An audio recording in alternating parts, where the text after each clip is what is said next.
Hello YouTube, this is Chibara. Welcome back to COVID Talking Points episode 3.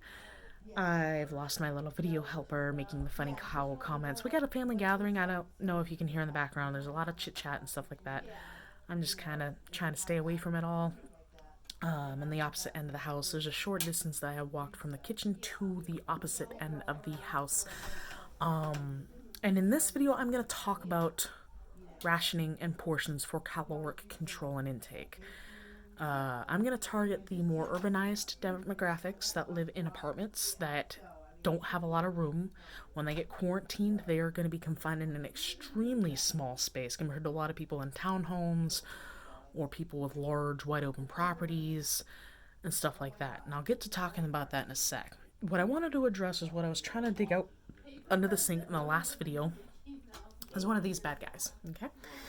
If you are in college and you've either been restricted to your dorm or went home and you've have to make ramen noodles in a coffee pot, that's a percolator, all right? Now I'll show you the basic structure of what a percolator is. It's basically a campfire coffee pot. It's how you make your coffee on the go. Now, we got our see-through plastic, high-temp plastic top, or glass. In most of the cases, they are made of glass, and they're preferred to have a glass. It'll boil in. We have the spout right about here. The water on the bottom will come up that little spout and shoot and pour over. We have the lid and the housing. Now, normally when you make coffee, you'd put a percolator filter. It's literally a coffee filter with a hole in the middle of it, but the sides come up over the top and cover the grounds and keep them contained. The only reason why I say that is because when you get this stem lifted up out of here, it's a little fresh clean, okay, it's gonna dislodge a lot of the grounds. You ever hear how coffee can be as thick as mud and taste like dirt? It's probably because it has a high concentration of loose grounds in it. So in the event that does happen, have extra coffee filters available and a strainer, a small strainer, to strain those extra grounds, those impurities out of it.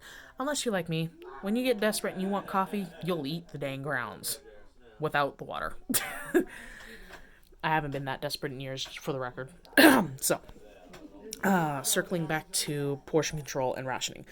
When you are confined in a quarantine type setting in a small house or apartment like I am in, you are going to end up having a massive caloric demand. You're going to crave a lot of food. You're going to want to do a lot of stuff because your metabolism is used to burning a set number of calories. Now, the FDA, Food and Drug Administration, has recommended everybody get about 2,000 calories a day. You don't realize how quickly you can get those 2,000 calories and then some. A lot of people in America are eating 3 times the FDA recommended caloric intake. Even me. I weigh 326 pounds. My average daily caloric intake is 3,400 to 3,800 calories a day. And that's even with reduced portions because I eat a lot of starches and stuff. What? If it's too long, they won't watch it. No, I'm doing 10-minute intervals. Oh. There's episodes. Oh, okay. Yeah. Right. Food's ready. Okay. Right. So what we're going to be talking about is how to reduce your portions to maximize your food storage for one, and to maximize caloric burn for the body. Always, always, always drink fluids when you are thirsty, because a lot of people, when they get hungry, when they get thirsty, they get hungry, so they end up eating food when they really need to be eating fluids. I know that's something that's been played like a broken record for years, but believe me, if you drink fluids before eating anything and you wait 10-15 minutes and you're not hungry, that means you were dehydrated. If you're still hungry after 15-20 minutes of drinking 16 ounces of water, forget the 8-ounce limit, 16 ounces of water to 22 ounces of water, it means you were thirsty, or you were probably still hungry, sorry. If you're still hungry after 15-20 minutes after consuming water, you're definitely hungry.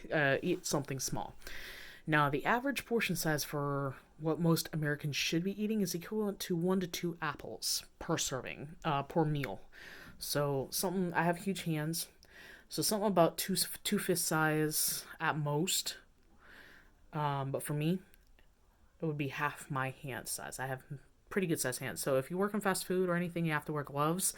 My glove size is a 1X. If you have a medium to a small glove size, you have the portion size accuracy of somebody who can survive the apocalypse. So if you have smaller hands, that's how much you're supposed to be eating a day. Okay? I have huge hands, not because I'm fat, but because I stand almost 6 feet tall and my body developed like that over the years because I'm, of course, a well-fed person. So what you got to do is you got to reduce your caloric intake and caloric burn rate. One of the things I noticed the CDC is recommending that if you are infected with COVID-19 and you're stuck at home, to avoid doing strenuous exercises because it attacks the lungs. You don't want to stress your lungs out too much. By all means, if you have to be active, but do so in moderation. Just enough to get your heart rate up, to get a little bit of cardio and stuff in, make sure your heart's pumping good. I'd recommend practicing yoga breathing exercises so that your lungs are fully getting all that oxygen and stuff, because what COVID-19 is doing, it's interfering with the O2, CO2 exchange in the lungs by scarring it. It's known as pulmonary fibrosis, and it can be done through pneumonia-like symptoms, and pneumonia historically takes several months to get over, if that. And with pulmonary fibrosis, the scarring from COVID-19 can and might actually be permanent. So light to moderate cardio, something to get the lungs working, to make sure they're used to working, is going to be helping you in a long, long setting. Because when you do get that scarration, you're going to feel like you have COPD. Okay?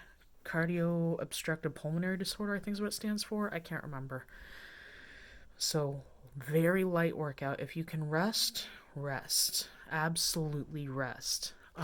But you gotta clean things. You gotta stay on top of your house. You got kids, like I have here. We got family visiting with kids. You're gonna end up having to keep on top of them and stuff like that. Absolutely do what you can of what you're used to. Kind of like a doctor would prescribe for a pregnant mother. Don't stop exercising. If you're constantly used to working out, running, going for jogs, keep on doing that to make sure your body is still physically prepared and fit for it. But be mindful that by come this winter time, people with lung scarration, as soon as it hits cold air, will have ASL-like symptoms. Like the ice bucket challenge. You know, that sharp gasp and you lock up and you can't breathe for a couple minutes. That's what the cold air is going to do. That's what the CDC is trying to guard against by keeping people at home, reduce the amount of exposure, try to keep everybody safe. Now, for me, I'm a big person, 326 pounds. I am fully capable of reducing my daily caloric intake to as little as 500 calories. That is never recommended by any medical official. None at all will tell you to do this.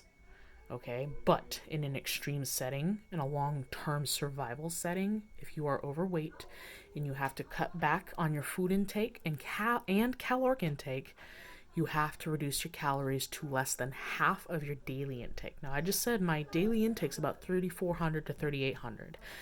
I could probably get by with 1,200 at that, but I am prepared and preparing to do this for over 2 years because my family, being military in history, my aunt that I'm living with right now is I think she discharged as a gunnery sergeant, definitely a sergeant.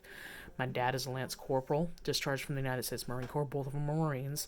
My cousin, the kid that was in the video in the last videos, is JR. His dad was a Marine reservist. He was in the reserves.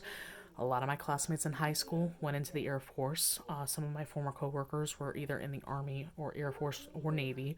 So I got a lot of family that's in the military that knows what this is, how bad it is, and how to prep.